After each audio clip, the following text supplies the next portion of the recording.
అలాగే యువత కూడా శ్రామికుడి కష్టం తెలియాలి అంటే మీరు కూడా శ్రమ చేయాలి. ఏదో మనం పనులు చెప్పేస్తాం, డబ్బులు ఇసిరేస్తాం, పనులు చేస్తారంటే కదా. నిజంగా నాకు ఎందుకు మీరంటే ఇంత గౌరవం ఉందంటే, నా ఒళ్ళు వంచి నేను పని చేస్తాను. నేను దుక్కి దున్నే, గుంటలు తీశాను. గుంట తవ్వడం ఎంత కష్టమో నాకు తెలుసు. మామిడి చెట్లు ఎండిపోతూ ఉంటే నా 8 ఎకరాల పొలంలో ఒక సంవత్సరంలో 100 మామిడి చెట్లు ఎండిపోయినాయి. ఏడుపు వచ్చేసింది. పచ్చడి చెట్లు ఎండిపోతాయి. ఇంకొక సంవత్సరం సినిమాలన్నీ మానేసి కూర్చొని మళ్ళీ వాటిని రక్షించుకోవడం, నాకు ఇందులో ఎన్ని కోట్లు వస్తాయో నాకు తెలియదు, కానీ నాకు ప్రతి మొక్క బతకాలని తప్పించాను ఆ రోజు. ఆ శ్రమ చేస్తున్నప్పుడు వెన్నెముక విరిగిపోతుంది. నాకు తెలుసు ఎంత కష్టం. నొప్పులు వచ్చేస్తాయి.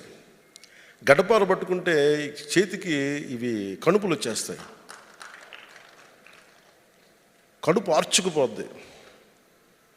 ఎంత కష్టం. ఒక పారేసి ఒక చిన్న తట్టెడు లాగాలి అంటే ఎంత కష్టమో నాకు తెలుసు. అందుకని మీ కష్టాన్ని గుర్తించాలి, మీకు గౌరవం ఇవ్వాలంటే దేశంలోనే, రాష్ట్రంలోనే ఉన్న ప్రతి యువకులు శారీరక శ్రమ అనేది కొంత చేయాలి.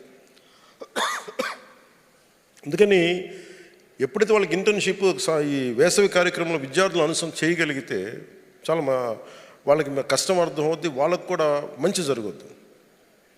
డిప్రెషన్స్ లేకుండా, డిప్రెషన్స్ అవ్వకుండా.